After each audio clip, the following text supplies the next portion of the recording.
Roma. Dari Paulus, hamba Kristus Yesus, yang dipanggil menjadi rasul dan dikuduskan untuk memberitakan Injil Allah. Injil itu telah dijanjikannya sebelumnya dengan perantaraan nabi-nabinya dalam kitab-kitab suci.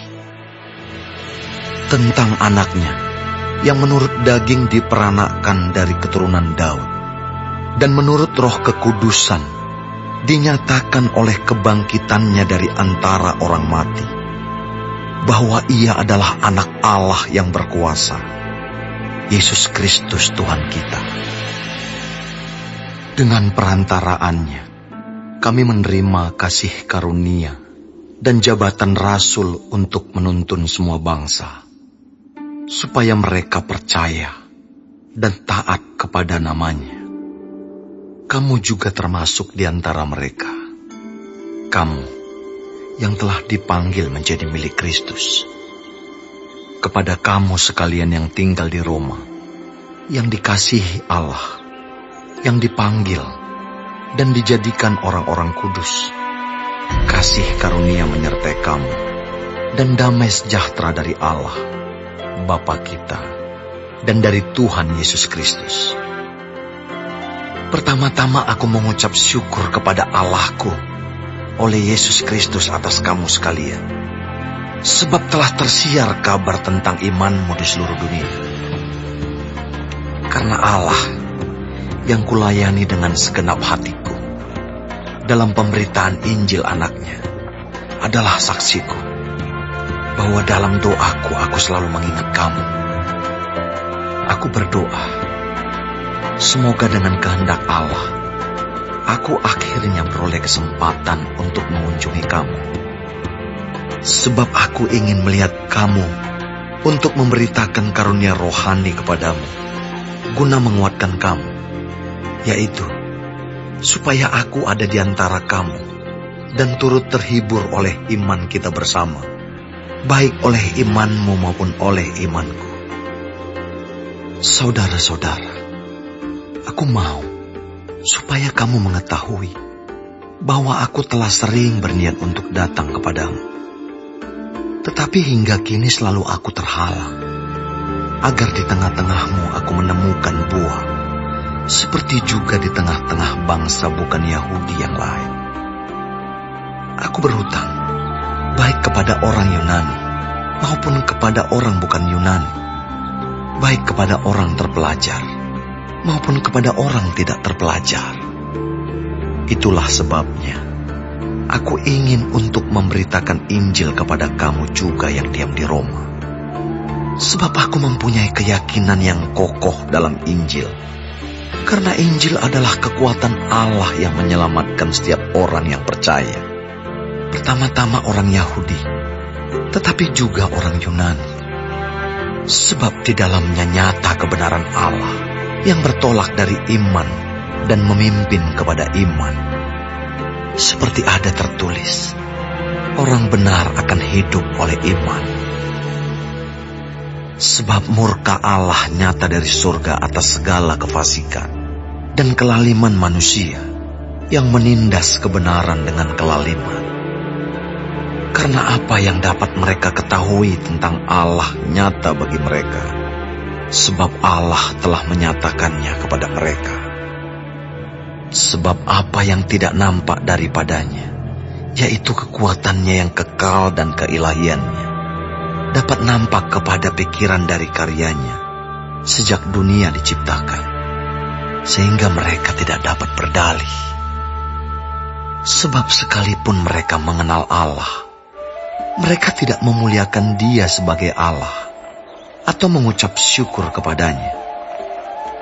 Sebaliknya, pikiran mereka menjadi sia-sia, dan hati mereka yang bodoh menjadi gelap. Mereka berbuat seolah-olah mereka penuh hikmat, tetapi mereka telah menjadi bodoh. Mereka menggantikan kemuliaan Allah yang tidak fana dengan gambaran yang mirip dengan manusia yang fana, burung-burung, binatang-binatang yang berkaki empat, atau binatang-binatang yang menjalar. karena itu, Allah menyerahkan mereka kepada keinginan hati mereka akan kecemaran, sehingga mereka saling mencemarkan tubuh mereka. Sebab mereka menggantikan kebenaran Allah dengan dusta, dan memuja dan menyembah makhluk dengan melupakan penciptanya yang harus dipuji selama-lamanya. Amin. Karena itu, Allah menyerahkan mereka kepada hawa nafsu yang memalukan, sebab istri-istri mereka menggantikan persetubuhan yang wajar dengan yang tak wajar. Demikian juga suami-suami meninggalkan persetubuhan yang wajar dengan istri mereka dan menyala-nyala dalam berahi mereka seorang terhadap yang lain, sehingga mereka melakukan kemesuman laki-laki dengan laki-laki. Dan karena itu, mereka menerima dalam diri mereka balasan yang setimpal untuk kesesatan mereka. Dan karena mereka tidak merasa perlu untuk mengakui Allah, maka Allah menyerahkan mereka kepada pikiran-pikiran yang terkutuk, sehingga mereka melakukan apa yang tidak pantas, penuh dengan rupa-rupa kelaliman, kejahatan, keserakahan dan kebusukan, penuh dengan dengki, pembunuhan, perselisihan, tipu muslihat dan kefasikan. Mereka adalah pengumpat, pemfitnah, pembenci Allah, kurang ajar, congkak, sombong, pandai dalam kejahatan, tidak taat kepada orang tua, tidak berakal, tidak setia, tidak penyayang, tidak mengenal belas kasihan. Sebab walaupun mereka mengetahui tuntutan-tuntutan hukum Allah, yaitu bahwa setiap orang yang melakukan hal-hal demikian patut dihukum mati, mereka bukan saja melakukannya sendiri, tetapi mereka juga setuju dengan mereka yang melakukannya.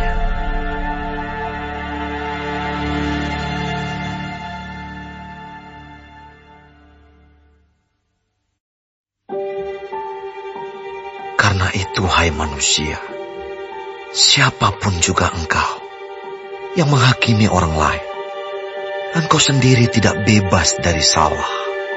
Sebab dalam menghakimi orang lain, engkau menghakimi dirimu sendiri. Karena engkau yang menghakimi orang lain melakukan hal-hal yang sama. Tetapi kita tahu bahwa hukuman Allah berlangsung secara jujur atas mereka yang berbuat demikian. Dan engkau, hai manusia, engkau yang menghakimi mereka yang berbuat demikian, sedangkan engkau sendiri melakukannya juga. Adakah engkau sangka bahwa engkau akan luput dari hukuman Allah? Maukah engkau menganggap sepi kekayaan kemurahannya, kesabarannya, dan kelapangan hatinya? Tidakkah engkau tahu bahwa maksud kemurahan Allah ialah menuntun engkau kepada pertobatan? Tetapi oleh kekerasan hatimu yang tidak mau bertobat, engkau menimbun murka atas dirimu sendiri. Pada hari waktu mana murka dan hukuman Allah yang adil akan dinyatakan. Ia akan membalas setiap orang menurut perbuatannya, yaitu hidup kekal kepada mereka yang dengan tekun berbuat baik, mencari kemuliaan, kehormatan dan ketidakbinasaan. Tetapi murka dan geram kepada mereka yang mencari kepentingan sendiri, yang tidak taat kepada kebenaran, melainkan taat kepada kelaliman. Penderitaan dan kesesakan akan menimpa setiap orang yang hidup yang berbuat jahat. Pertama-tama orang Yahudi dan juga orang Yunani. Tetapi kemuliaan, kehormatan, dan damai sejahtera akan diperoleh semua orang yang berbuat baik. Pertama-tama orang Yahudi dan juga orang Yunani. Sebab Allah tidak memandang bulu. Sebab semua orang yang berdosa tanpa hukum Taurat akan binasa tanpa hukum Taurat. Dan semua orang yang berdosa di bawah hukum Taurat akan dihakimi oleh hukum Taurat. Karena bukanlah orang yang mendengar hukum Taurat yang benar di hadapan Allah, tetapi orang yang melakukan hukum Tauratlah yang akan dibenarkan. Apabila bangsa-bangsa lain yang tidak memiliki hukum Taurat, oleh dorongan diri sendiri melakukan apa yang dituntut hukum Taurat, maka walaupun mereka tidak memiliki hukum Taurat, mereka menjadi hukum Taurat bagi diri mereka sendiri. Sebab dengan itu, mereka menunjukkan bahwa isi hukum Taurat ada tertulis di dalam hati mereka, dan suara hati mereka turut bersaksi, dan pikiran mereka saling menuduh atau saling membela. Hal itu akan nampak pada hari bila mana Allah, sesuai dengan Injil yang kuberitakan, akan menghakimi segala sesuatu yang tersembunyi dalam hati manusia oleh Kristus Yesus. Tetapi, jika kamu menyebut dirimu orang Yahudi dan bersandar kepada hukum Taurat, bermegah dalam Allah, dan tahu akan kehendaknya, dan oleh karena diajar dalam hukum Taurat, dapat tahu mana yang baik dan mana yang tidak, dan yakin bahwa engkau adalah penuntun orang buta dan terang bagi mereka yang di dalam kegelapan, pendidik orang bodoh dan pengajar orang yang belum dewasa. Karena dalam hukum Taurat, engkau memiliki kegenapan segala kepandaian dan kebenaran. Jadi, bagaimanakah engkau yang mengajar orang lain? Tidakkah engkau mengajar dirimu sendiri? Engkau yang mengajar, jangan mencuri. Mengapa engkau sendiri mencuri? Engkau yang berkata, jangan berzina. Mengapa engkau sendiri berzina? Engkau yang jijik akan segala berhala. Mengapa engkau sendiri merampok rumah berhala? Engkau bermegah atas hukum Taurat. Mengapa engkau sendiri menghina Allah dengan melanggar hukum Taurat itu? Seperti ada tertulis, sebab oleh karena kamulah nama Allah dihujat di antara bangsa-bangsa lain. Sunat memang ada gunanya jika engkau mentaati hukum Taurat. Tetapi jika engkau melanggar hukum Taurat, maka sunatmu tidak ada lagi gunanya. Jadi, jika orang yang tak bersunat memperhatikan tuntutan-tuntutan hukum Taurat, tidakkah ia dianggap sama dengan orang yang telah disunat? Jika demikian, maka orang yang tak bersunat, tetapi yang melakukan hukum Taurat, akan menghakimi kamu yang mempunyai hukum tertulis dan sunat, tetapi yang melanggar hukum Taurat. Sebab yang disebut Yahudi bukanlah orang yang lahiriah Yahudi, dan yang disebut sunat bukanlah sunat yang dilangsungkan secara lahiriah. Tetapi orang Yahudi sejati ialah dia yang tidak nampak keyahudiannya, dan sunat ialah sunat di dalam hati, secara rohani, bukan secara hurufiah. Maka pujian baginya datang bukan dari manusia, melainkan dari Allah.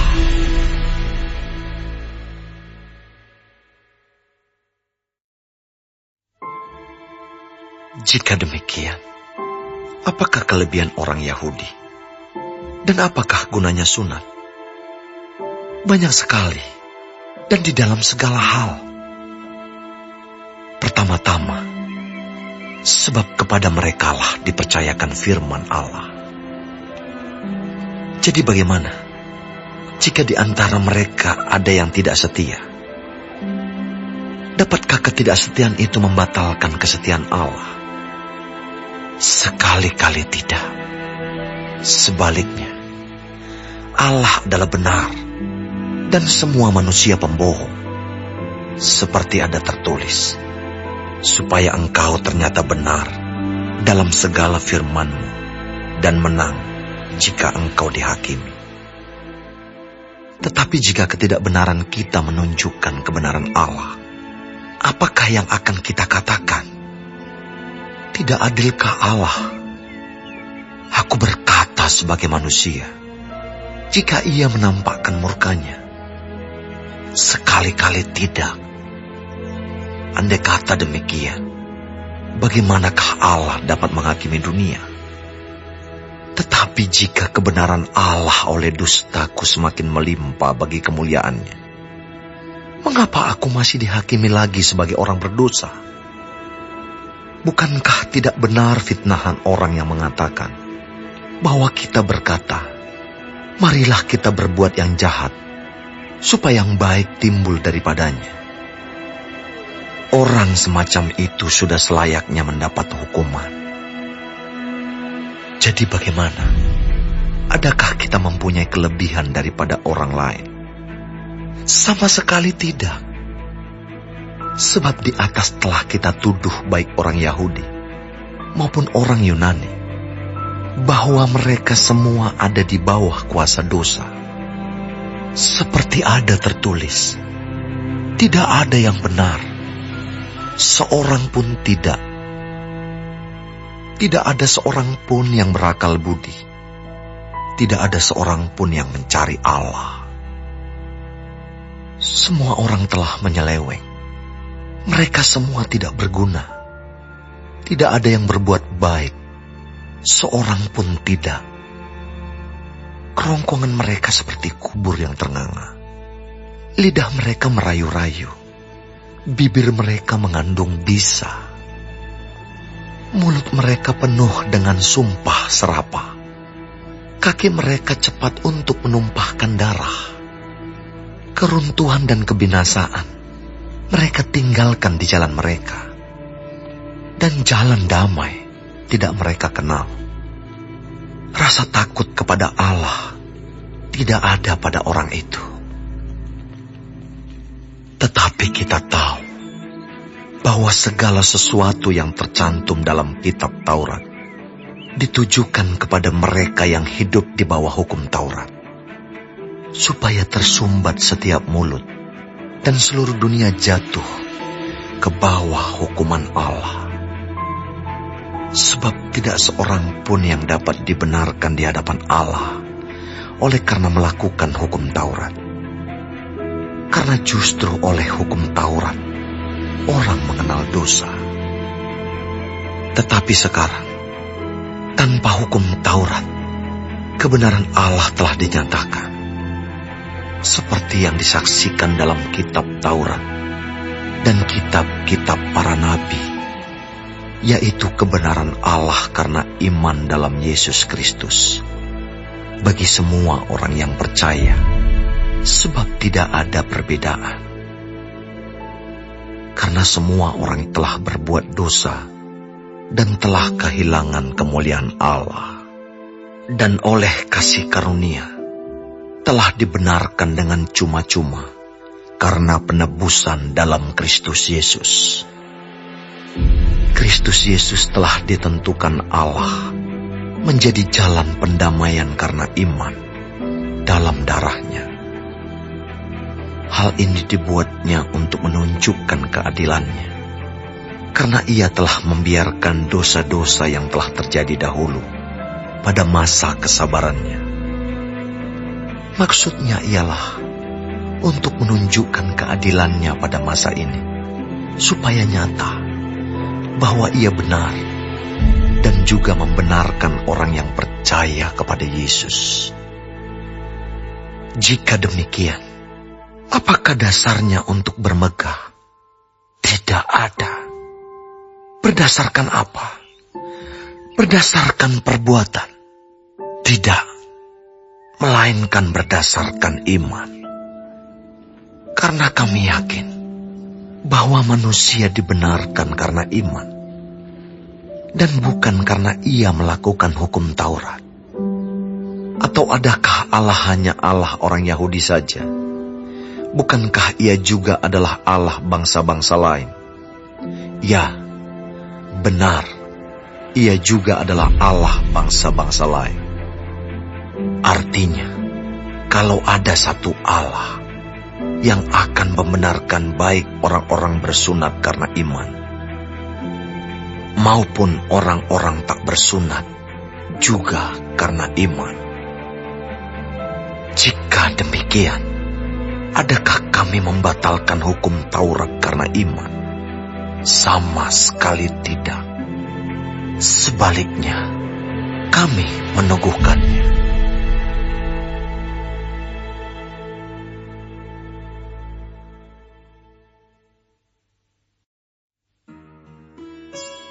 Jadi apakah akan kita katakan tentang Abraham, bapa leluhur jasmani kita? Sebab jikalau Abraham dibenarkan karena perbuatannya, maka ia beroleh dasar untuk bermegah, tetapi tidak di hadapan Allah. Sebab apakah dikatakan nas kitab suci? Lalu percayalah Abraham kepada Tuhan, dan Tuhan memperhitungkan hal itu kepadanya sebagai kebenaran.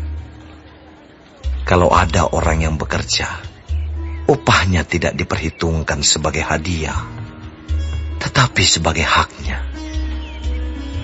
Tetapi kalau ada orang yang tidak bekerja, namun percaya kepada Dia yang membenarkan orang durhaka, imannya diperhitungkan menjadi kebenaran.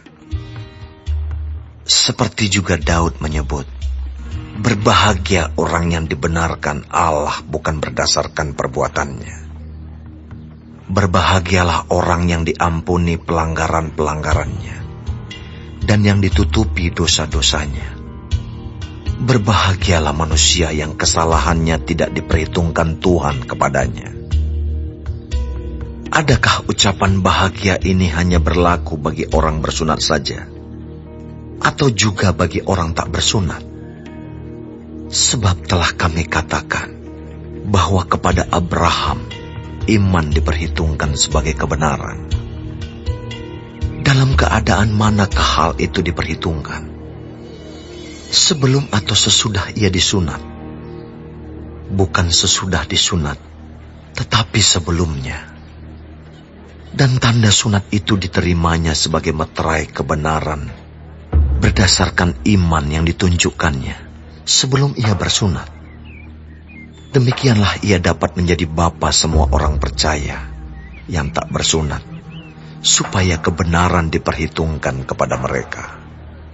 Dan juga menjadi bapa orang-orang bersunat, yaitu mereka yang bukan hanya bersunat, tetapi juga mengikuti jejak iman Abraham, bapa leluhur kita, pada masa ia belum disunat.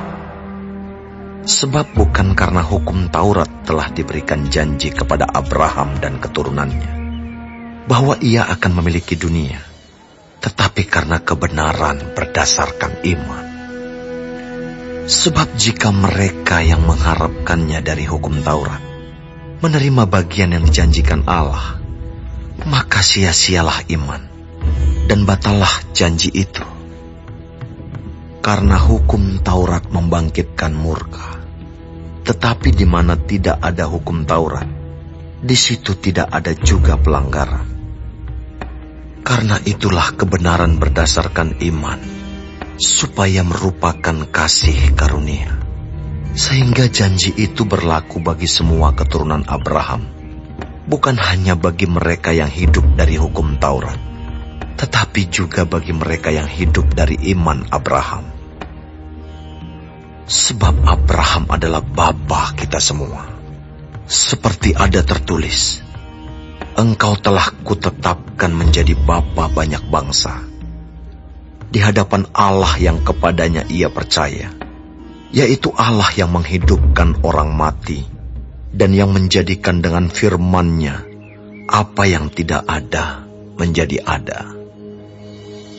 Sebab sekalipun tidak ada dasar untuk berharap, namun Abraham berharap juga dan percaya bahwa ia akan menjadi bapa banyak bangsa, menurut yang telah difirmankan, demikianlah banyaknya nanti keturunanmu. Imannya tidak menjadi lemah, walaupun ia mengetahui bahwa tubuhnya sudah sangat lemah, karena usianya telah kira-kira 100 tahun, dan bahwa rahim Sarah telah tertutup. Tetapi terhadap janji Allah, ia tidak bimbang karena ketidakpercayaan. Malah ia diperkuat dalam imannya, dan ia memuliakan Allah dengan penuh keyakinan bahwa Allah berkuasa untuk melaksanakan apa yang telah ia janjikan. Karena itu, hal ini diperhitungkan kepadanya sebagai kebenaran. Kata-kata ini, yaitu hal ini diperhitungkan kepadanya, tidak ditulis untuk Abraham saja, tetapi ditulis juga untuk kita, sebab kepada kita pun Allah memperhitungkannya, karena kita percaya kepada Dia yang telah membangkitkan Yesus Tuhan kita dari antara orang mati, yaitu Yesus yang telah diserahkan karena pelanggaran kita dan dibangkitkan karena pembenaran kita.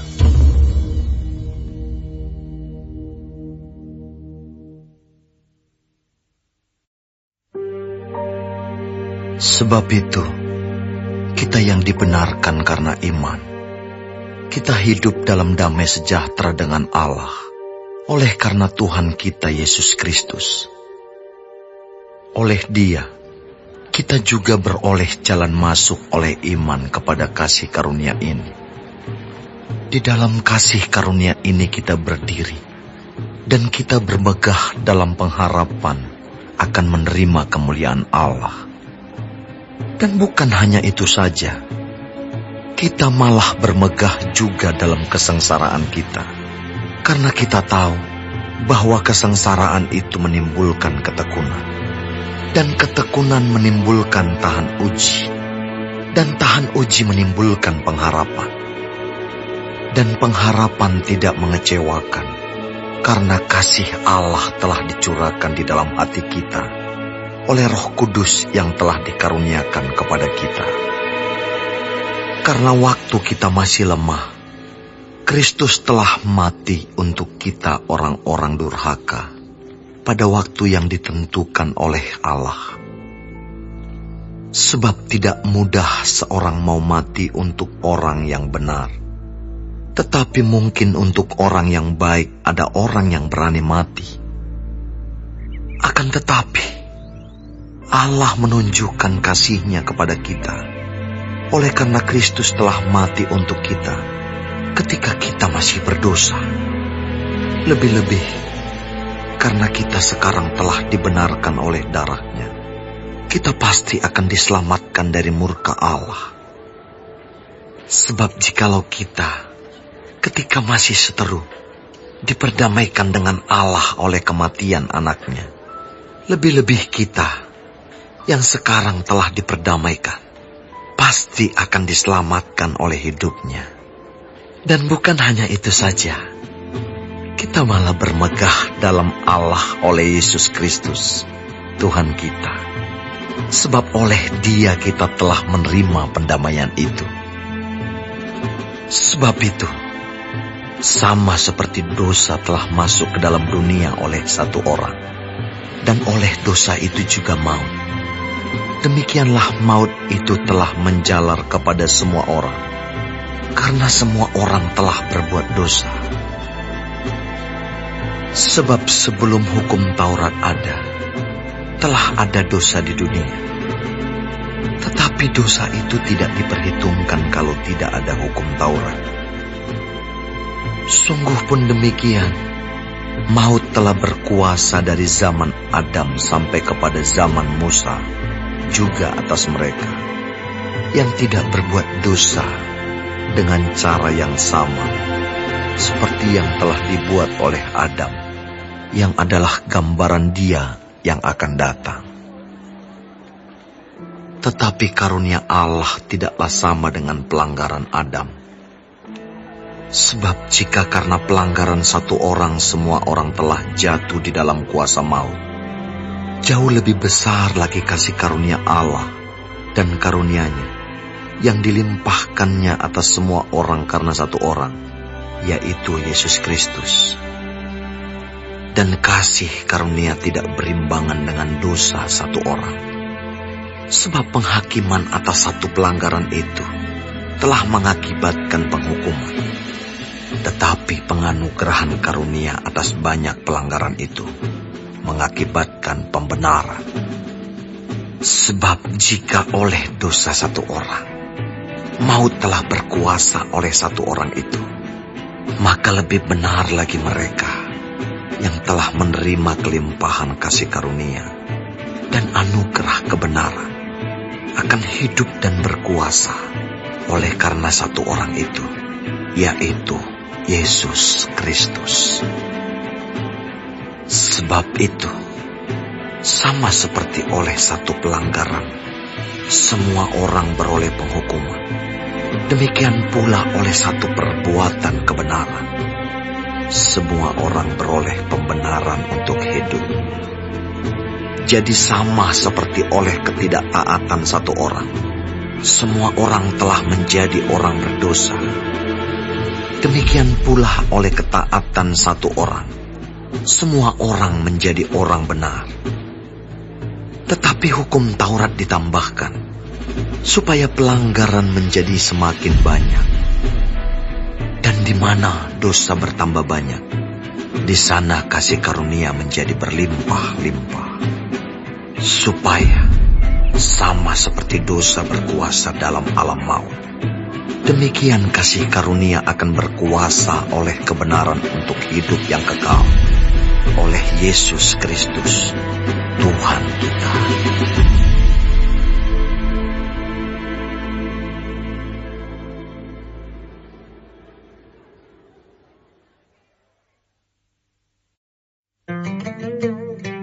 Jika demikian, apakah yang hendak kita katakan? Bolehkah kita bertekun dalam dosa, supaya semakin bertambah kasih karunia itu? Sekali-kali tidak. Bukankah kita telah mati bagi dosa? Bagaimanakah kita masih dapat hidup di dalamnya? Atau tidak tahukah kamu bahwa kita semua yang telah dibaptis dalam Kristus telah dibaptis dalam kematiannya? Dengan demikian, kita telah dikuburkan bersama-sama dengan Dia oleh baptisan dalam kematian, supaya sama seperti Kristus telah dibangkitkan dari antara orang mati oleh kemuliaan Bapa, demikian juga kita akan hidup dalam hidup yang baru. Sebab jika kita telah menjadi satu dengan apa yang sama dengan kematiannya, kita juga akan menjadi satu dengan apa yang sama dengan kebangkitannya. Karena kita tahu bahwa manusia lama kita telah turut disalibkan, supaya tubuh dosa kita hilang kuasanya, agar jangan kita menghambakan diri lagi kepada dosa. Sebab siapa yang telah mati, ia telah bebas dari dosa. Jadi jika kita telah mati dengan Kristus, kita percaya bahwa kita akan hidup juga dengan Dia. Karena kita tahu bahwa Kristus sesudah Ia bangkit dari antara orang mati, tidak mati lagi. Maut tidak berkuasa lagi atas Dia. Sebab kematiannya adalah kematian terhadap dosa, satu kali dan untuk selama-lamanya. Dan kehidupannya adalah kehidupan bagi Allah. Demikianlah hendaknya kamu memandangnya, bahwa kamu telah mati bagi dosa, tetapi kamu hidup bagi Allah dalam Kristus Yesus. Sebab itu, hendaklah dosa jangan berkuasa lagi di dalam tubuhmu yang fana, supaya kamu jangan lagi menuruti keinginannya. Dan janganlah kamu menyerahkan anggota-anggota tubuhmu kepada dosa, untuk dipakai sebagai senjata kelaliman. Tetapi serahkanlah dirimu kepada Allah sebagai orang-orang yang dahulu mati, tetapi yang sekarang hidup. Dan serahkanlah anggota-anggota tubuhmu kepada Allah untuk menjadi senjata-senjata kebenaran. Sebab kamu tidak akan dikuasai lagi oleh dosa, karena kamu tidak berada di bawah hukum Taurat, tetapi di bawah kasih karunia. Jadi bagaimana? Apakah kita akan berbuat dosa karena kita tidak berada di bawah hukum Taurat, tetapi di bawah kasih karunia? Sekali-kali tidak. Apakah kamu tidak tahu bahwa apabila kamu menyerahkan dirimu kepada seseorang sebagai hamba untuk mentaatinya, kamu adalah hamba orang itu yang harus kamu taati, baik dalam dosa yang memimpin kamu kepada kematian, maupun dalam ketaatan yang memimpin kamu kepada kebenaran. Tetapi syukurlah kepada Allah, dahulu memang kamu hamba dosa, tetapi sekarang kamu dengan segenap hati telah mentaati pengajaran yang telah diteruskan kepadamu. Kamu telah dimerdekakan dari dosa dan menjadi hamba kebenaran. Aku mengatakan hal ini secara manusia karena kelemahan kamu. Sebab sama seperti kamu telah menyerahkan anggota-anggota tubuhmu menjadi hamba kecemaran dan kedurhakaan yang membawa kamu kepada kedurhakaan, demikian hal kamu sekarang harus menyerahkan anggota-anggota tubuhmu menjadi hamba kebenaran yang membawa kamu kepada pengudusan. Sebab waktu kamu hamba dosa, kamu bebas dari kebenaran. Dan buah apakah yang kamu petik daripadanya? Semuanya itu menyebabkan kamu merasa malu sekarang. Karena kesudahan semuanya itu ialah kematian.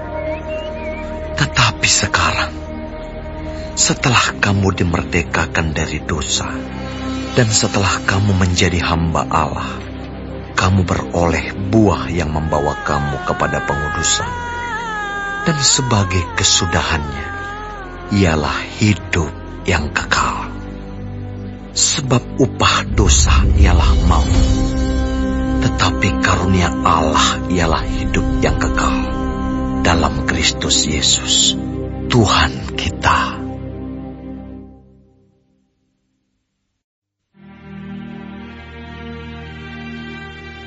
Apakah kamu tidak tahu, saudara-saudara?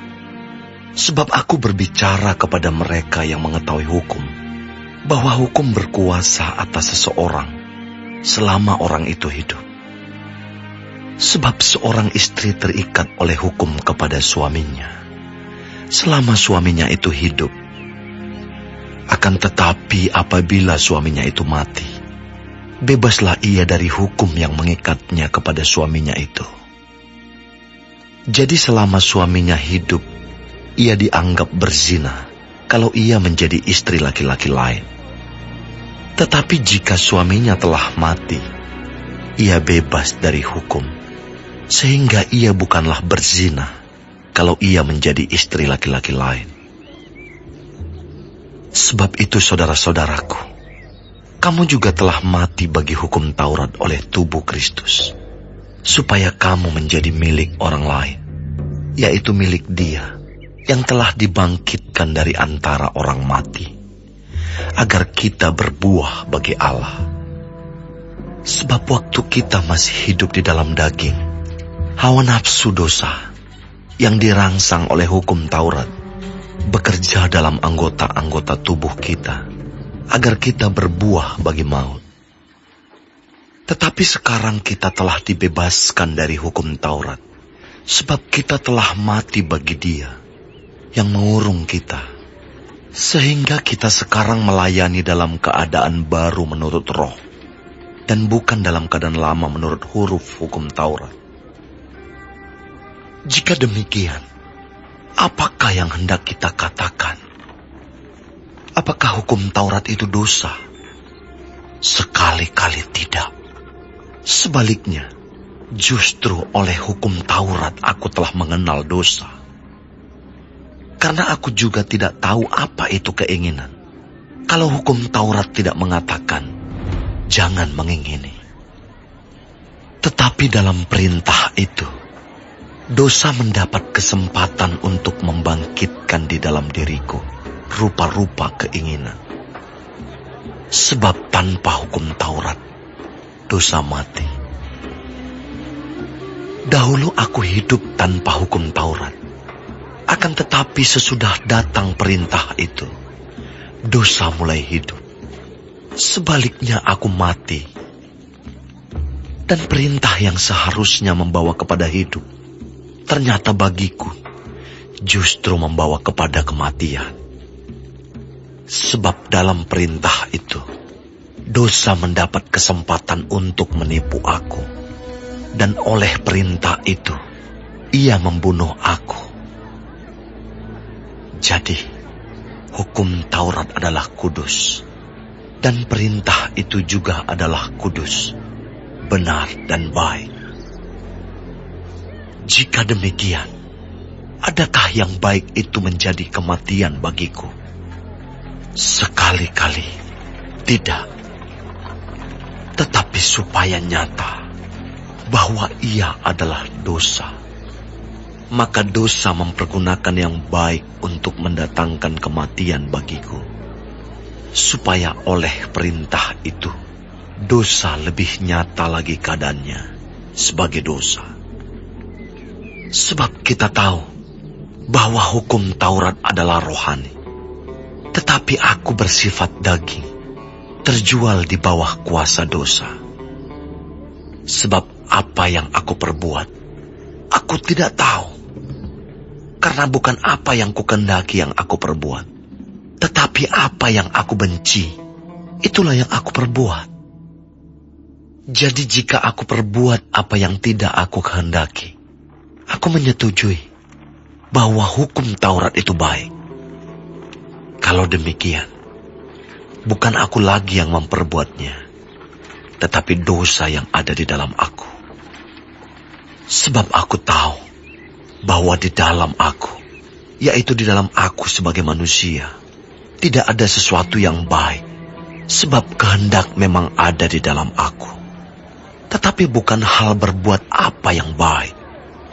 Sebab bukan apa yang aku kehendaki, yaitu yang baik yang aku perbuat, melainkan apa yang tidak aku kehendaki, yaitu yang jahat yang aku perbuat.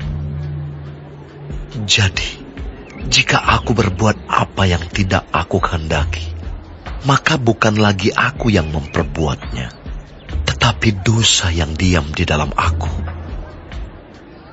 Demikianlah aku dapati hukum ini.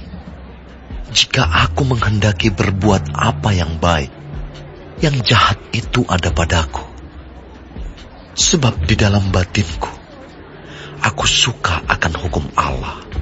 Tetapi di dalam anggota-anggota tubuhku, aku melihat hukum lain yang berjuang melawan hukum akal budiku, dan membuat aku menjadi tawanan hukum dosa yang ada di dalam anggota-anggota tubuhku. Aku, manusia celaka. Siapakah yang akan melepaskan aku dari tubuh maut ini? Syukur kepada Allah oleh Yesus Kristus Tuhan kita. Jadi, dengan akal budiku aku melayani hukum Allah, tetapi dengan tubuh insaniku, aku melayani hukum dosa.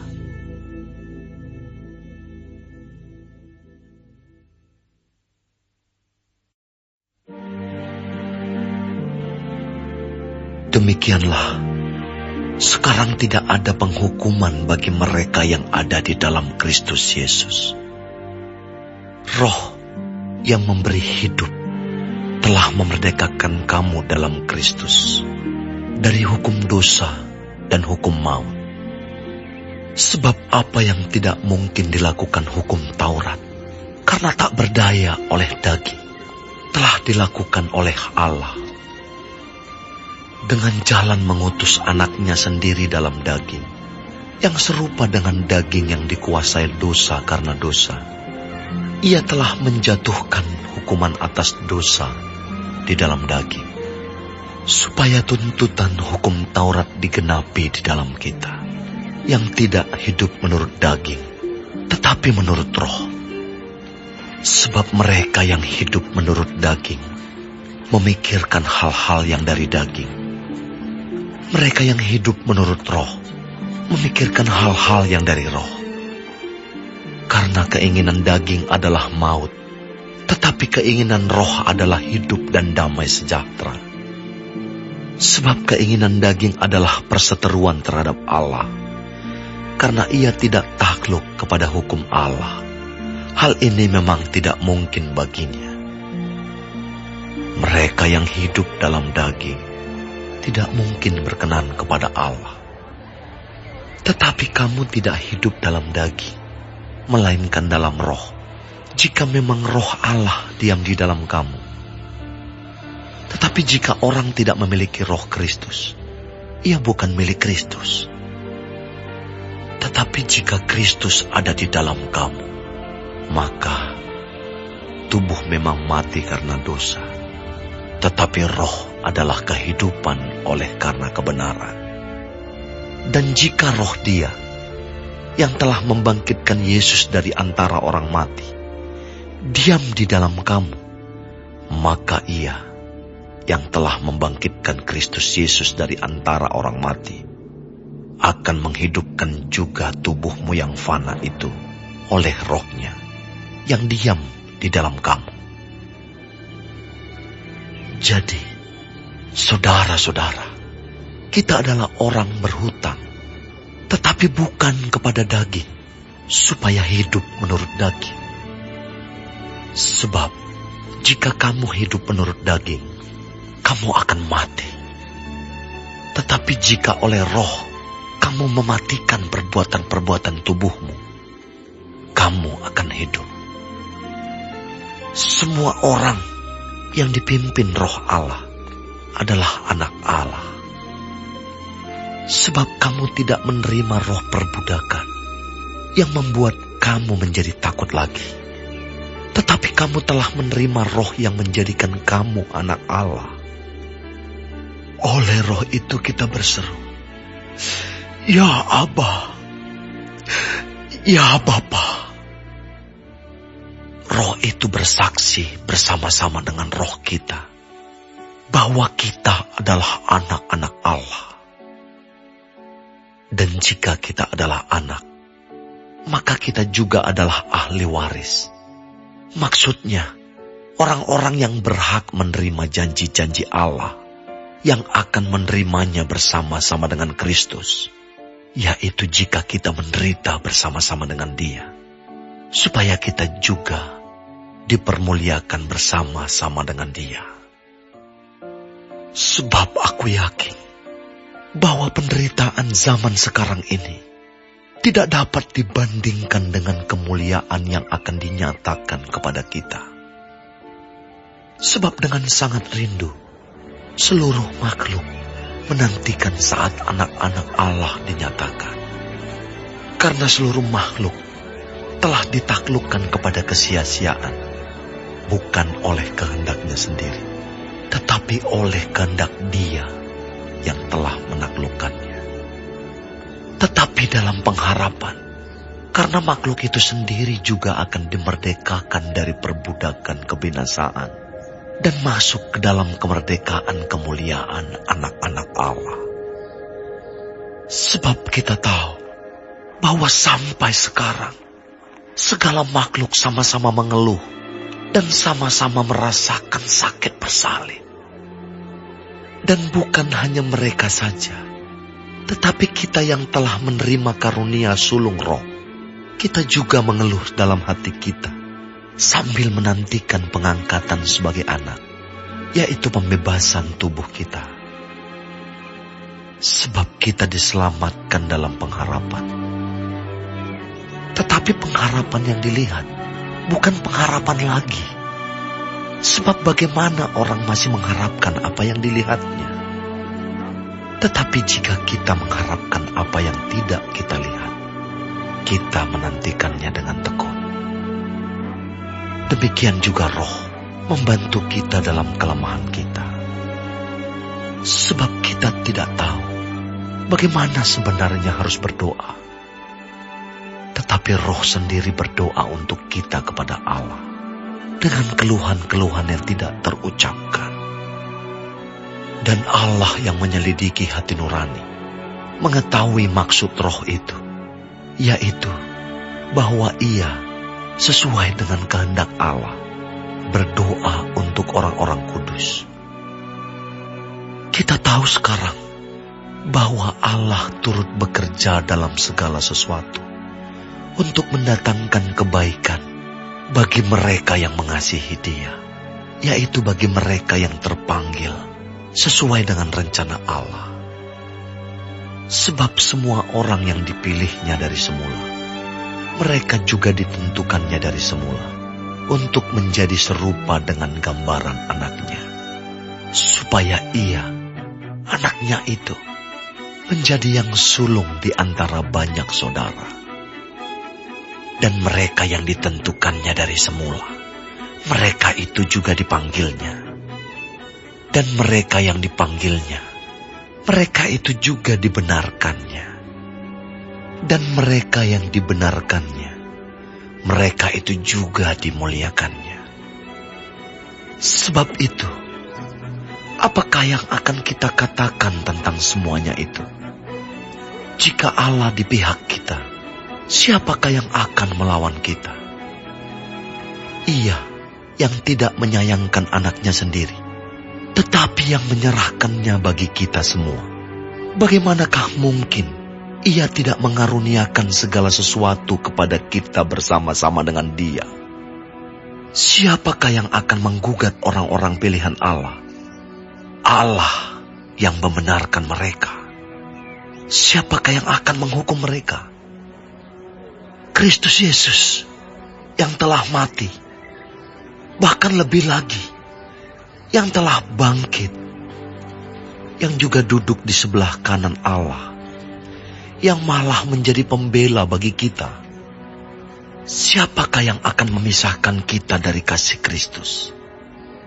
Penindasan atau kesesakan, atau penganiayaan, atau kelaparan, atau ketelanjangan, atau bahaya, atau pedang.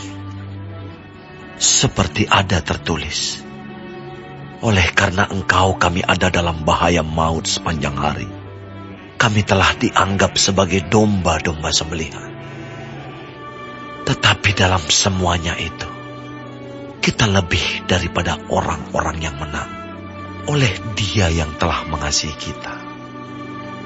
Sebab aku yakin bahwa baik maut maupun hidup, baik malaikat-malaikat maupun pemerintah-pemerintah, baik yang ada sekarang maupun yang akan datang, atau kuasa-kuasa, baik yang di atas maupun yang di bawah, ataupun sesuatu makhluk lain, tidak akan dapat memisahkan kita dari kasih Allah yang ada dalam Kristus Yesus, Tuhan kita.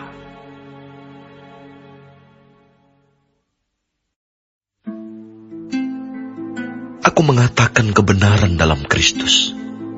Aku tidak berdusta. Suara hatiku turut bersaksi dalam Roh Kudus bahwa aku sangat berduka cita dan selalu bersedih hati. Bahkan, aku mau terkutuk dan terpisah dari Kristus demi saudara-saudaraku, kaum sebangsaku secara jasmani. Sebab mereka adalah orang Israel. Mereka telah diangkat menjadi anak. Dan mereka telah menerima kemuliaan dan perjanjian-perjanjian dan hukum Taurat dan ibadah dan janji-janji. Mereka adalah keturunan bapa-bapa leluhur yang menurunkan Mesias dalam keadaannya sebagai manusia, yang ada di atas segala sesuatu. Ia adalah Allah yang harus dipuji sampai selama-lamanya. Amin. Akan tetapi firman Allah tidak mungkin gagal, sebab tidak semua orang yang berasal dari Israel adalah orang Israel, dan juga tidak semua yang terhitung keturunan Abraham adalah anak Abraham, tetapi yang berasal dari Ishak yang akan disebut keturunanmu. Artinya, bukan anak-anak menurut daging adalah anak-anak Allah, tetapi anak-anak perjanjian yang disebut keturunan yang benar. Sebab firman ini mengandung janji. Pada waktu seperti inilah aku akan datang, dan Sarah akan mempunyai seorang anak laki-laki. Tetapi bukan hanya itu saja. Lebih terang lagi ialah Ribka yang mengandung dari satu orang, yaitu dari Ishak, bapa leluhur kita. Sebab waktu anak-anak itu belum dilahirkan dan belum melakukan yang baik atau yang jahat, supaya rencana Allah tentang pemilihannya diteguhkan, bukan berdasarkan perbuatan, tetapi berdasarkan panggilannya. Dikatakan kepada Ribka, anak yang tua akan menjadi hamba anak yang muda. Seperti ada tertulis, aku mengasihi Yakub, tetapi membenci Esau. Jika demikian, apakah yang hendak kita katakan? Apakah Allah tidak adil? Mustahil. Sebab ia berfirman kepada Musa, aku akan menaruh belas kasihan kepada siapa aku mau menaruh belas kasihan, dan aku akan bermurah hati kepada siapa aku mau bermurah hati. Jadi hal itu tidak tergantung pada kehendak orang atau usaha orang, tetapi kepada kemurahan hati Allah. Sebab kitab suci berkata kepada Firaun, itulah sebabnya aku membangkitkan engkau, yaitu supaya aku memperlihatkan kuasaku di dalam engkau, dan supaya namaku dimasyurkan di seluruh bumi. Jadi, ia menaruh belas kasihan kepada siapa yang dikehendakinya, dan ia mendegarkan hati siapa yang dikehendakinya. Sekarang, kamu akan berkata kepadaku, jika demikian, apalagi yang masih disalahkannya? Sebab siapa yang menentang kehendaknya? Siapakah kamu, hai manusia, maka kamu membantah Allah? Dapatkah yang dibentuk berkata kepada yang membentuknya, mengapakah engkau membentuk aku demikian?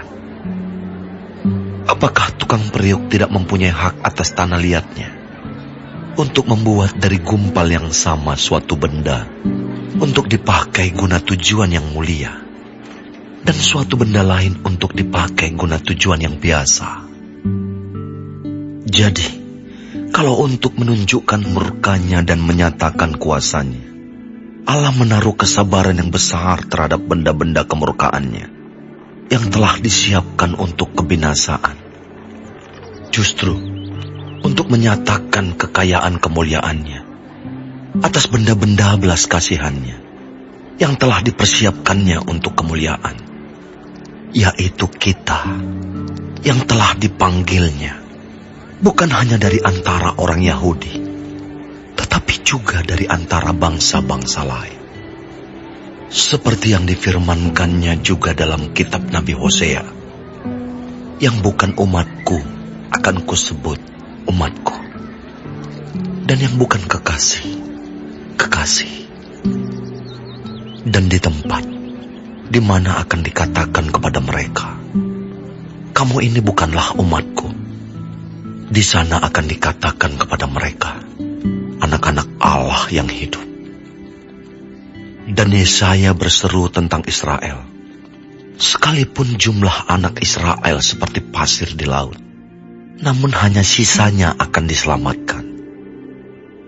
Sebab apa yang telah difirmankannya, akan dilakukan Tuhan di atas bumi, sempurna dan segera. Dan seperti yang dikatakan Yesaya sebelumnya, seandainya Tuhan semesta alam tidak meninggalkan pada kita keturunan, kita sudah menjadi seperti Sodom dan sama seperti Gomora. Jika demikian, apakah yang hendak kita katakan? Ini, bahwa bangsa-bangsa lain yang tidak mengejar kebenaran telah beroleh kebenaran, yaitu kebenaran karena iman. Tetapi bahwa Israel sungguh pun mengejar hukum yang akan mendatangkan kebenaran, tidaklah sampai kepada hukum itu. Mengapa tidak? Karena Israel mengejarnya bukan karena iman, tetapi karena perbuatan. Mereka tersandung pada batu sandungan, seperti ada tertulis, sesungguhnya aku meletakkan di Sion sebuah batu sentuhan dan sebuah batu sandungan, dan siapa yang percaya kepadanya tidak akan dipermalukan.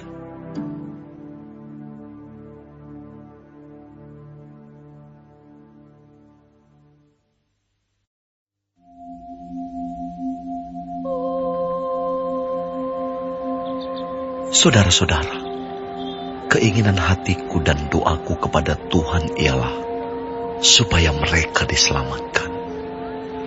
Sebab aku dapat memberi kesaksian tentang mereka, bahwa mereka sungguh-sungguh giat untuk Allah, tetapi tanpa pengertian yang benar. Sebab oleh karena mereka tidak mengenal kebenaran Allah, dan oleh karena mereka berusaha untuk mendirikan kebenaran mereka sendiri, maka mereka tidak takluk kepada kebenaran Allah. Sebab Kristus adalah kegenapan hukum Taurat, sehingga kebenaran diperoleh tiap-tiap orang yang percaya. Sebab Musa menulis tentang kebenaran karena hukum Taurat, orang yang melakukannya akan hidup karenanya. Tetapi kebenaran karena iman berkata demikian, jangan katakan di dalam hatimu, siapakah akan naik ke surga, yaitu untuk membawa Yesus turun, atau siapakah akan turun ke jurang maut, yaitu untuk membawa Kristus naik dari antara orang mati. Tetapi apakah katanya? Ini, firman itu dekat kepadamu, yakni di dalam mulutmu dan di dalam hatimu. Itulah firman iman yang kami beritakan. Sebab jika kamu mengaku dengan mulutmu bahwa Yesus adalah Tuhan, dan percaya dalam hatimu bahwa Allah telah membangkitkan Dia dari antara orang mati, maka kamu akan diselamatkan. Karena dengan hati orang percaya dan dibenarkan, dan dengan mulut orang mengaku dan diselamatkan. Karena kitab suci berkata, barang siapa yang percaya kepada Dia tidak akan dipermalukan. Sebab tidak ada perbedaan antara orang Yahudi dan orang Yunani, karena Allah yang satu itu adalah Tuhan dari semua orang, kaya bagi semua orang yang berseru kepadanya. Sebab barang siapa yang berseru kepada nama Tuhan akan diselamatkan. Tetapi bagaimana mereka dapat berseru kepadanya jika mereka tidak percaya kepada Dia? Bagaimana mereka dapat percaya kepada Dia jika mereka tidak mendengar tentang Dia? Bagaimana mereka mendengar tentang Dia jika tidak ada yang memberitakannya? Dan bagaimana mereka dapat memberitakannya jika mereka tidak diutus? Seperti ada tertulis, betapa indahnya kedatangan mereka yang membawa kabar baik. Tetapi tidak semua orang telah menerima kabar baik itu. Yesaya sendiri berkata, Tuhan, siapakah yang percaya kepada pemberitaan kami? Jadi, Iman timbul dari pendengaran, dan pendengaran oleh firman Kristus. Tetapi aku bertanya, adakah mereka tidak mendengarnya? Memang mereka telah mendengarnya. Suara mereka sampai ke seluruh dunia, dan perkataan mereka sampai ke ujung bumi. Tetapi aku bertanya, adakah Israel menanggapnya? Pertama-tama Musa berkata, aku menjadikan kamu cemburu terhadap orang-orang yang bukan umat, dan membangkitkan amarahmu terhadap bangsa yang bebal. Dan dengan berani Yesaya mengatakan, aku telah berkenan ditemukan mereka yang tidak mencari aku. Aku telah menampakkan diri kepada mereka yang tidak menanyakan aku. Tetapi tentang Israel ia berkata, sepanjang hari aku telah mengulurkan tanganku kepada bangsa yang tidak taat dan yang membantah.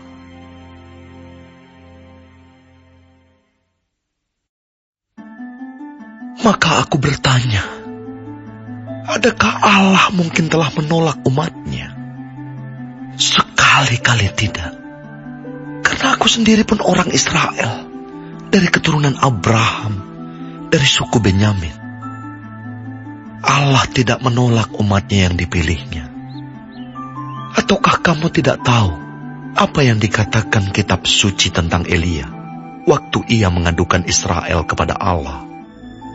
Tuhan, nabi-nabimu telah mereka bunuh, mesbah-mesbahmu telah mereka runtuhkan. Hanya aku seorang dirilah yang masih hidup, dan mereka ingin mencabut nyawaku. Tetapi bagaimanakah firman Allah kepadanya? Aku masih meninggalkan 7.000 orang bagiku, yang tidak pernah sujud menyembah Baal. Demikian juga pada waktu ini, ada tinggal suatu sisa menurut pilihan kasih karunia. Tetapi jika hal itu terjadi karena kasih karunia, maka bukan lagi karena perbuatan. Sebab jika tidak demikian, maka kasih karunia itu bukan lagi kasih karunia. Jadi bagaimana? Israel tidak memperoleh apa yang dikejarnya, tetapi orang-orang yang terpilih telah memperolehnya, dan orang yang lain telah tegar hatinya. Seperti ada tertulis, Allah membuat mereka tidur nyenyak, memberikan mata untuk tidak melihat, dan telinga untuk tidak mendengar, sampai kepada hari sekarang ini. Dan Daud berkata, biarlah jamuan mereka menjadi jerat dan perangkap, penyesatan dan pembalasan bagi mereka. Dan biarlah mata mereka menjadi gelap, sehingga mereka tidak melihat. Dan buatlah punggung mereka terus-menerus membungkuk. Maka aku bertanya, adakah mereka tersandung dan harus jatuh? Sekali-kali tidak. Tetapi oleh pelanggaran mereka, keselamatan telah sampai kepada bangsa-bangsa lain, supaya membuat mereka cemburu. Sebab jika pelanggaran mereka berarti kekayaan bagi dunia, dan kekurangan mereka kekayaan bagi bangsa-bangsa lain, terlebih-lebih lagi kesempurnaan mereka. Aku berkata kepada kamu, hai bangsa-bangsa bukan Yahudi, justru karena aku adalah rasul untuk bangsa-bangsa bukan Yahudi, aku menganggap hal itu kemuliaan pelayananku. Yaitu, kalau aku dapat membangkitkan cemburu di dalam hati kaum sebangsaku menurut daging, dan dapat menyelamatkan beberapa orang dari mereka. Sebab jika penolakan mereka berarti perdamaian bagi dunia, dapatkah penerimaan mereka mempunyai arti lain daripada hidup dari antara orang mati? Jikalau roti sulung adalah kudus, maka seluruh adonan juga kudus. Dan jikalau akar adalah kudus, maka cabang-cabang juga kudus. Karena itu, apabila beberapa cabang telah dipatahkan, dan kamu sebagai tunas liar telah dicangkokkan di antaranya, dan turut mendapat bagian dalam akar pohon zaitun yang penuh getah, janganlah kamu bermegah terhadap cabang-cabang itu. Jikalau kamu bermegah, ingatlah bahwa bukan kamu yang menopang akar itu, melainkan akar itu yang menopang kamu. Mungkin kamu akan berkata, ada cabang-cabang yang dipatahkan, supaya aku dicangkokkan di antaranya sebagai tunas. Baiklah, mereka dipatahkan karena ketidakpercayaan mereka, dan kamu tegak tercacak karena iman. Janganlah kamu sombong, tetapi takutlah. Sebab kalau Allah tidak menyayangkan cabang-cabang asli, Ia juga tidak akan menyayangkan kamu. Sebab itu, perhatikanlah kemurahan Allah dan juga kekerasannya, yaitu kekerasan atas orang-orang yang telah jatuh, tetapi atas kamu kemurahannya, yaitu jika kamu tetap dalam kemurahannya. Jika tidak, kamu pun akan dipotong juga. Tetapi mereka pun akan dicangkokkan kembali, jika mereka tidak tetap dalam ketidakpercayaan mereka. Sebab Allah berkuasa untuk mencangkokkan mereka kembali. Sebab jika kamu telah dipotong sebagai cabang dari pohon zaitun liar, dan bertentangan dengan keadaanmu itu, kamu telah dicangkokkan pada pohon zaitun sejati. Terlebih lagi mereka ini, yang menurut asal mereka akan dicangkokkan pada pohon zaitun mereka sendiri. Sebab, saudara-saudara, supaya kamu jangan menganggap dirimu pandai, aku mau agar kamu mengetahui rahasia ini. Sebagian dari Israel telah menjadi tegar sampai jumlah yang penuh dari bangsa-bangsa lain telah masuk. Dengan jalan demikian, seluruh Israel akan diselamatkan. Seperti ada tertulis, dari Sion akan datang penebus. Ia akan menyingkirkan segala kefasikan daripada Yakub. Dan inilah perjanjianku dengan mereka, apabila aku menghapuskan dosa mereka. Mengenai Injil, mereka adalah seteru Allah oleh karena kamu. Tetapi mengenai pilihan, mereka adalah kekasih Allah oleh karena nenek moyang. Sebab Allah tidak menyesali kasih karunia dan panggilannya. Sebab sama seperti kamu, dahulu tidak taat kepada Allah, tetapi sekarang beroleh kemurahan oleh ketidaktaatan mereka. Demikian juga mereka sekarang tidak taat, supaya oleh kemurahan yang telah kamu peroleh, mereka juga akan beroleh kemurahan. Sebab Allah telah mengurung semua orang dalam ketidaktaatan, supaya Ia dapat menunjukkan kemurahannya atas mereka semua. Oh, alangkah dalamnya kekayaan, hikmat, dan pengetahuan Allah. Sungguh tak terselidiki keputusan-keputusannya, dan sungguh tak terselami jalan-jalannya. Sebab, siapakah yang mengetahui pikiran Tuhan? Atau siapakah yang pernah menjadi penasihatnya? Atau siapakah yang pernah memberikan sesuatu kepadanya, sehingga ia harus menggantikannya? Sebab segala sesuatu adalah dari Dia, dan oleh Dia, dan kepada Dia. Bagi Dialah kemuliaan sampai selama-lamanya.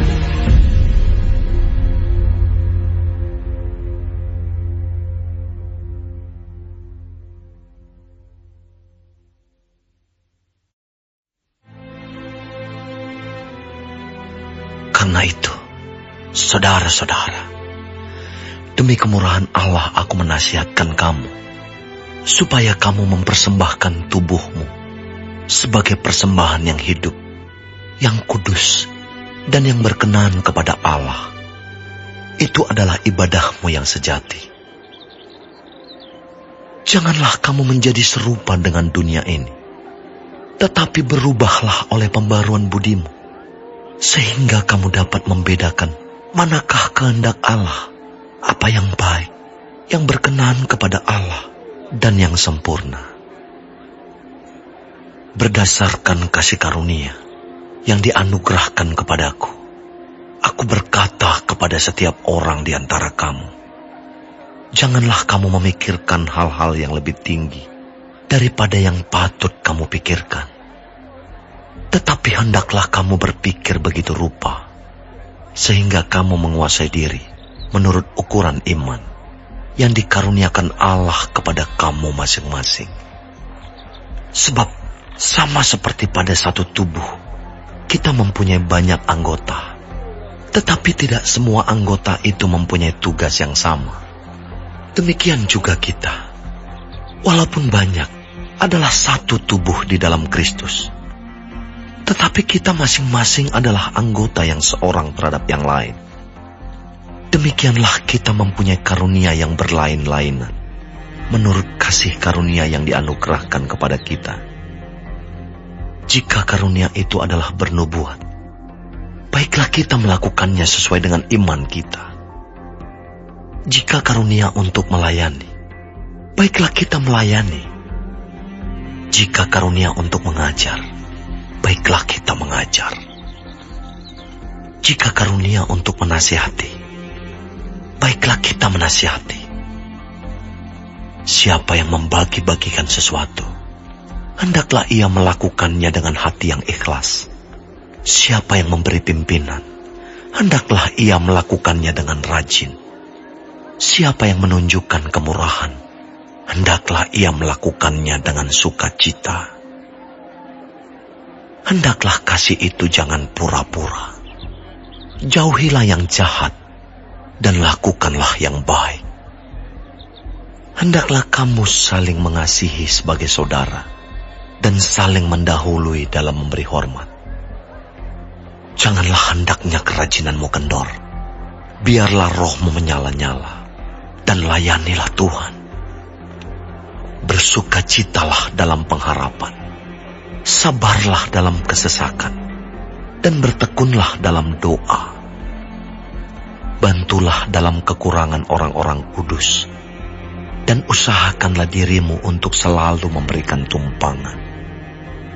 Berkatilah siapa yang menganiaya kamu. Berkatilah dan jangan mengutuk. Bersukacitalah dengan orang yang bersukacita, dan menangislah dengan orang yang menangis. Hendaklah kamu sehati sepikir dalam hidupmu bersama. Janganlah kamu memikirkan perkara-perkara yang tinggi, tetapi arahkanlah dirimu kepada perkara-perkara yang sederhana. Janganlah menganggap dirimu pandai. Janganlah membalas kejahatan dengan kejahatan. Lakukanlah apa yang baik bagi semua orang, sedapat-dapatnya. Kalau hal itu bergantung padamu, hiduplah dalam perdamaian dengan semua orang. Saudara-saudaraku yang kekasih, janganlah kamu sendiri menuntut pembalasan, tetapi berilah tempat kepada murka Allah. Sebab ada tertulis, pembalasan itu adalah hakku. Akulah yang akan menuntut pembalasan, firman Tuhan. Tetapi jika seterumu lapar, berilah dia makan. Jika ia haus, berilah dia minum. Dengan berbuat demikian, kamu menumpukan bara api di atas kepalanya. Janganlah kamu kalah terhadap kejahatan, tetapi kalahkanlah kejahatan dengan kebaikan.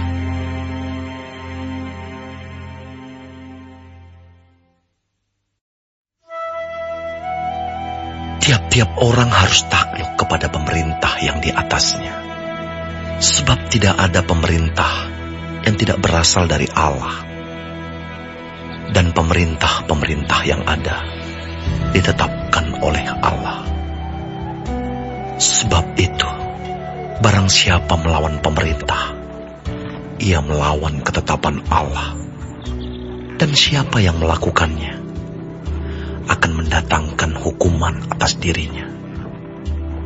Sebab jika seorang berbuat baik, ia tidak usah takut kepada pemerintah. Hanya jika ia berbuat jahat. Maukah kamu hidup tanpa takut terhadap pemerintah? Perbuatlah apa yang baik, dan kamu akan beroleh pujian daripadanya. Karena pemerintah adalah hamba Allah untuk kebaikanmu. Tetapi jika engkau berbuat jahat, takutlah akan dia. Karena tidak percuma pemerintah menyandang pedang.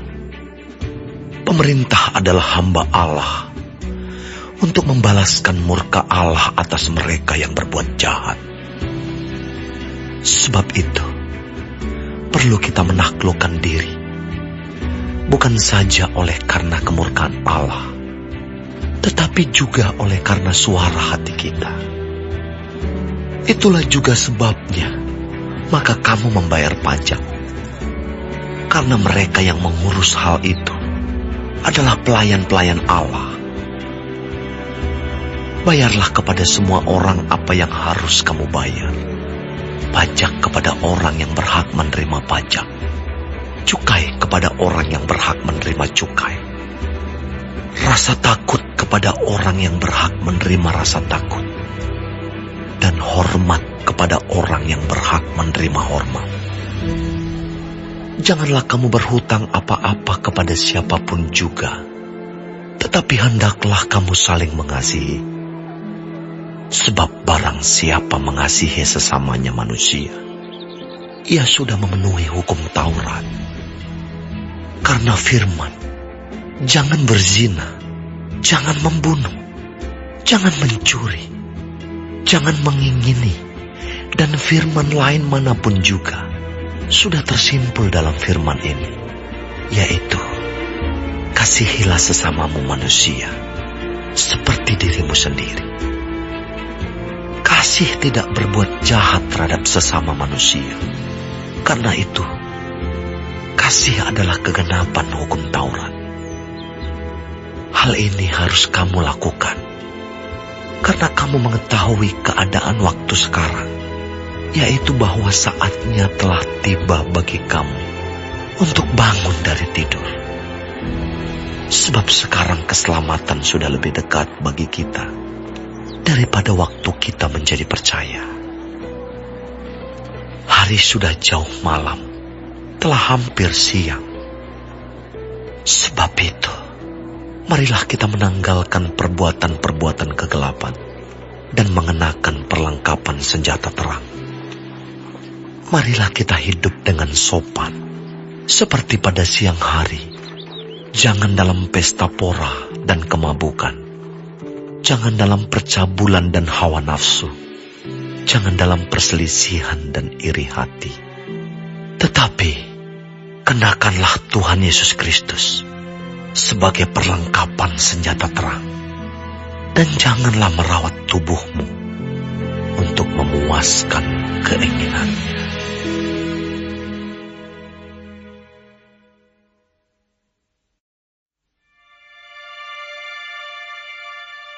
Terimalah orang yang lemah imannya, tanpa mempercakapkan pendapatnya.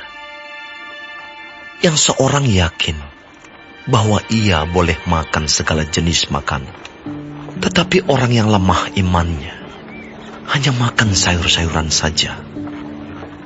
Siapa yang makan, janganlah menghina orang yang tidak makan.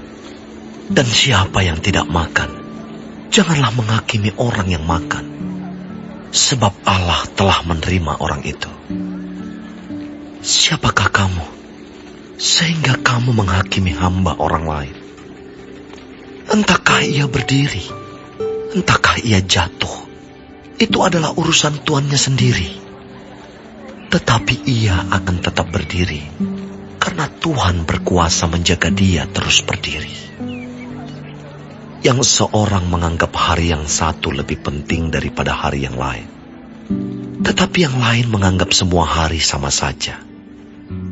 Hendaklah setiap orang benar-benar yakin dalam hatinya sendiri. Siapa yang berpegang pada suatu hari yang tertentu, ia melakukannya untuk Tuhan.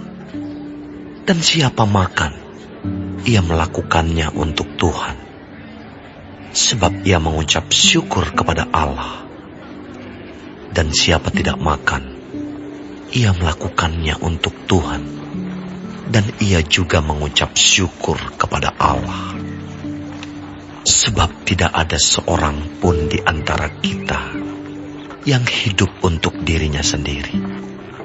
Dan tidak ada seorang pun yang mati untuk dirinya sendiri. Sebab jika kita hidup untuk Tuhan. Dan jika kita mati untuk Tuhan. Jadi baik hidup atau mati, kita adalah milik Tuhan. Sebab untuk itulah Kristus telah mati dan hidup kembali, supaya ia menjadi Tuhan, baik atas orang-orang mati maupun atas orang-orang hidup.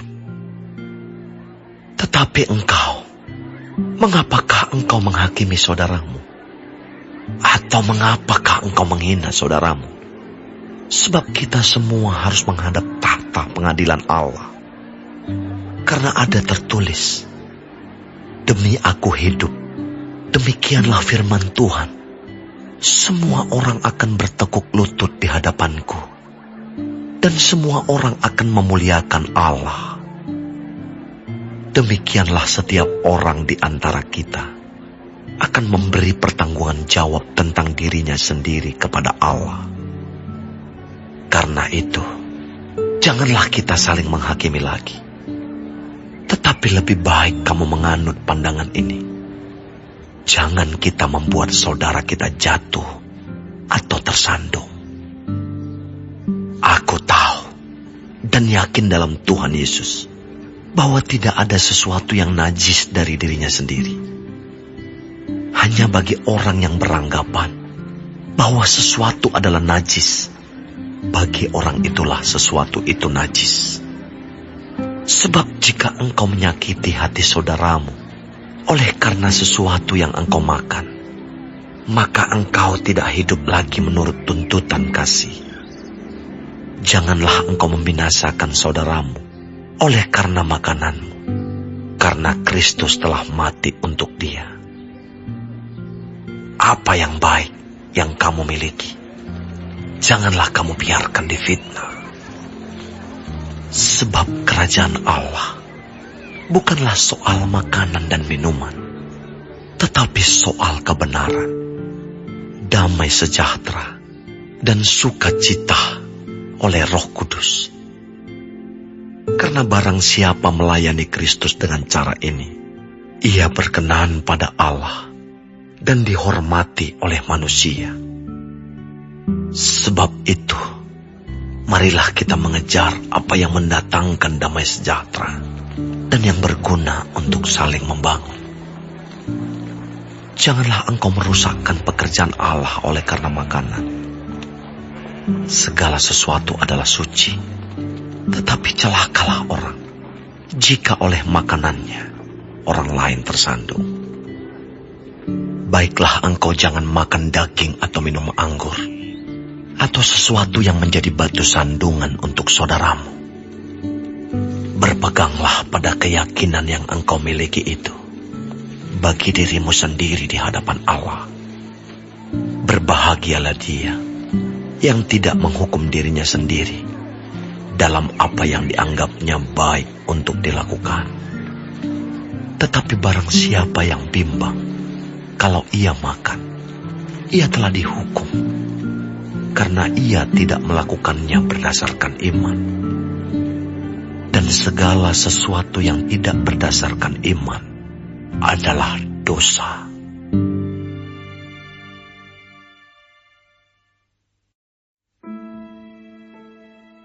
Kita yang kuat wajib menanggung kelemahan orang yang tidak kuat.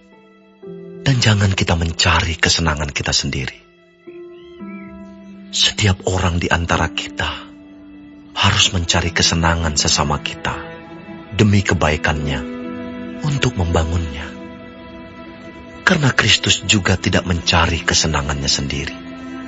Tetapi seperti ada tertulis, kata-kata cercaan mereka yang mencerca engkau telah mengenai aku. Sebab segala sesuatu yang ditulis dahulu telah ditulis untuk menjadi pelajaran bagi kita, supaya kita teguh berpegang pada pengharapan oleh ketekunan dan penghiburan dari kitab suci. Semoga Allah yang adalah sumber ketekunan dan penghiburan mengaruniakan kerukunan kepada kamu sesuai dengan kehendak Kristus Yesus, sehingga dengan satu hati dan satu suara kamu memuliakan Allah dan Bapa Tuhan kita, Yesus Kristus. Sebab itu, terimalah satu akan yang lain, sama seperti Kristus juga telah menerima kita untuk kemuliaan Allah. Yang aku maksudkan ialah bahwa oleh karena kebenaran Allah, Kristus telah menjadi pelayan orang-orang bersunat untuk mengokohkan janji yang telah diberikannya kepada nenek moyang kita, dan untuk memungkinkan bangsa-bangsa supaya mereka memuliakan Allah karena rahmat-Nya. Seperti ada tertulis, sebab itu aku akan memuliakan engkau di antara bangsa-bangsa dan menyanyikan mazmur bagi namamu. Dan selanjutnya, bersukacitalah, hai bangsa-bangsa, dengan umat-Nya. Dan lagi, pujilah Tuhan, hai kamu semua bangsa-bangsa, dan biarlah segala suku bangsa memuji Dia. Dan selanjutnya kata Yesaya, Taruk dari pangkal Isai akan terbit, dan Ia akan bangkit untuk memerintah bangsa-bangsa. Dan kepadanya lah bangsa-bangsa akan menaruh harapan. Semoga Allah, sumber pengharapan, memenuhi kamu dengan segala sukacita dan damai sejahtera dalam iman kamu, supaya oleh kekuatan Roh Kudus, kamu berlimpah-limpah dalam pengharapan. Saudara-saudaraku, aku sendiri memang yakin tentang kamu, bahwa kamu juga telah penuh dengan kebaikan dan dengan segala pengetahuan, dan sanggup untuk saling menasihati. Namun, karena kasih karunia yang telah dianugerahkan Allah kepadaku, aku di sana-sini dengan agak berani telah menulis kepadamu untuk mengingatkan kamu, yaitu bahwa aku boleh menjadi pelayan Kristus Yesus bagi bangsa-bangsa bukan Yahudi dalam pelayanan pemberitaan Injil Allah, supaya bangsa-bangsa bukan Yahudi dapat diterima oleh Allah sebagai persembahan yang berkenan kepadanya, yang disucikan oleh Roh Kudus. Jadi dalam Kristus, aku boleh bermegah tentang pelayananku bagi Allah. Sebab aku tidak akan berani berkata-kata tentang sesuatu yang lain, kecuali tentang apa yang telah dikerjakan Kristus olehku, yaitu untuk memimpin bangsa-bangsa lain kepada ketaatan oleh perkataan dan perbuatan, oleh kuasa tanda-tanda dan mujizat-mujizat, dan oleh kuasa Roh. Demikianlah dalam perjalanan keliling dari Yerusalem sampai ke Illyricum, aku telah memberitakan sepenuhnya Injil Kristus. Dan dalam pemberitaan itu, aku menganggap sebagai kehormatanku bahwa aku tidak melakukan di tempat-tempat di mana nama Kristus telah dikenal orang, supaya aku jangan membangun di atas dasar yang telah diletakkan orang lain. Tetapi sesuai dengan yang ada tertulis, mereka yang belum pernah menerima tentang Dia akan melihat Dia, dan mereka yang tidak pernah mendengarnya Itulah sebabnya aku selalu terhalang untuk mengunjungi kamu. Tetapi sekarang, karena aku tidak lagi mempunyai tempat kerja di daerah ini, dan karena aku telah beberapa tahun lamanya ingin mengunjungi kamu, aku harap dalam perjalananku ke Spanyol, aku dapat singgah di tempatmu dan bertemu dengan kamu, sehingga kamu dapat mengantarkan aku ke sana setelah aku seketika menikmati pertemuan dengan kamu. Tetapi sekarang aku sedang dalam perjalanan ke Yerusalem untuk mengantarkan bantuan kepada orang-orang kudus.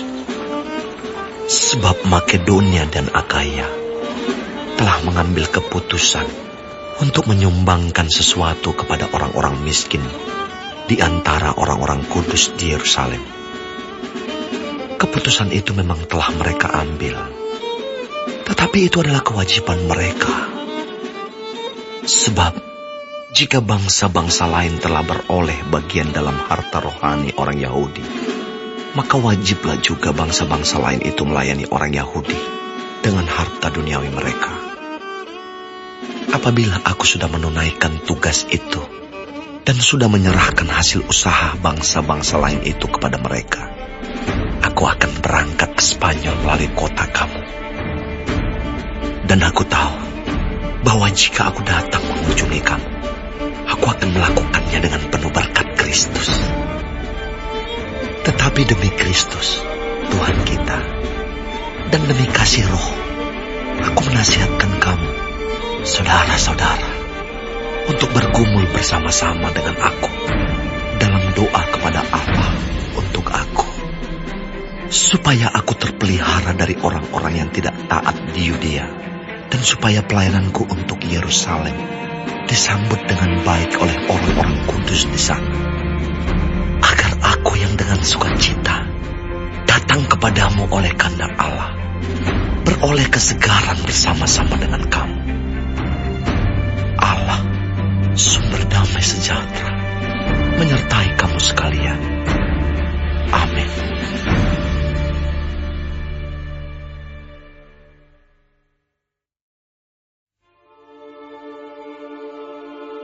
Aku meminta perhatianmu terhadap Febe, saudari kita yang melayani jemaat di Kengkrea, supaya kamu menyambut dia dalam Tuhan, sebagaimana seharusnya bagi orang-orang kudus. Dan berikanlah kepadanya bantuan bila diperlukannya, sebab ia sendiri telah memberikan bantuan kepada banyak orang, juga kepadaku sendiri. Sampaikan salam kepada Priscilla dan Aquila, teman-teman sekerjaku dalam Kristus Yesus. Mereka telah mempertaruhkan nyawanya untuk hidupku. Kepada mereka bukan aku saja yang berterima kasih, tetapi juga semua jemaat bukan Yahudi. Salam juga kepada jemaat di rumah mereka. Salam kepada Epenetus, saudara yang kukasihi, yang adalah buah pertama dari daerah Asia untuk Kristus. Salam kepada Maria yang telah bekerja keras untuk kamu. Salam kepada Andronikus dan Yunias, saudara-saudaraku sebangsa, yang pernah dipenjarakan bersama-sama dengan aku, yaitu orang-orang yang terpandang di antara para rasul, dan yang telah menjadi Kristen sebelum aku. Salam kepada Ampliatus, yang kukasihi dalam Tuhan. Salam kepada Urbanus, teman sekerja kami dalam Kristus. Dan salam kepada Stakis, yang kukasihi. Salam kepada Apeles, yang telah tahan uji dalam Kristus. Salam kepada mereka, yang termasuk isi rumah Aristobulus. Salam kepada Herodion, temanku sebangsa. Salam kepada mereka yang termasuk isi rumah Narkisus, yang ada dalam Tuhan. Salam kepada Trivena dan Trifosa, yang bekerja membanting tulang dalam pelayanan Tuhan. Salam kepada Persis, yang kukasihi, yang telah bekerja membanting tulang dalam pelayanan Tuhan. Salam kepada Rufus, orang pilihan dalam Tuhan. Dan salam kepada ibunya, yang bagiku adalah juga ibu. Salam kepada Asinkritus, Flegon, Hermes, Patrobas, Hermas, dan saudara-saudara yang bersama-sama dengan mereka. Salam kepada Filologus dan Yulia, Nereus dan saudaranya perempuan, dan Olimpas, dan juga kepada segala orang kudus yang bersama-sama dengan mereka. Bersalam-salamlah kamu dengan cium kudus. Salam kepada kamu dari semua jemaat Kristus. Tetapi aku menasihatkan kamu, saudara-saudara, supaya kamu waspada terhadap mereka yang bertentangan dengan pengajaran yang telah kamu terima, menimbulkan perpecahan dan godaan. Sebab itu, hindarilah mereka. Sebab orang-orang demikian tidak melayani Kristus, Tuhan kita, tetapi melayani perut mereka sendiri. Dan dengan kata-kata mereka yang muluk-muluk, dan dengan bahasa mereka yang manis, mereka menipu orang-orang yang tulus hatinya. Kabar tentang ketaatanmu telah terdengar oleh semua orang. Sebab itu aku bersuka cita tentang kamu. Tetapi aku ingin supaya kamu bijaksana terhadap apa yang baik, dan bersih terhadap apa yang jahat. Semoga Allah, sumber damai sejahtera, segera akan menghancurkan iblis di bawah kakimu. Kasih karunia Yesus, Tuhan kita, menyertai kamu. Salam kepada kamu dari Timotius, temanku sekerja, dan dari Lukius, Yason, dan Sosipater, teman-temanku sebangsa. Salam dalam Tuhan kepada kamu dari Tertius, yaitu aku yang menulis surat ini. Salam kepada kamu dari Gaius, yang memberi tumpangan kepadaku dan kepada seluruh jemaat. Salam kepada kamu dari Erastus, bendahara negeri, dan dari Quartus, saudara kita. Kasih karunia Yesus Kristus, Tuhan kita, menyertai kamu sekalian. Amin. Bagi Dia yang berkuasa menguatkan kamu, menurut Injil yang kumasyurkan dan pemberitaan tentang Yesus Kristus, sesuai dengan pernyataan rahasia yang didiamkan berabad-abad lamanya, tetapi yang sekarang telah dinyatakan, dan yang menurut perintah Allah yang abadi telah diberitakan oleh kitab-kitab para nabi kepada segala bangsa untuk membimbing mereka kepada ketaatan iman.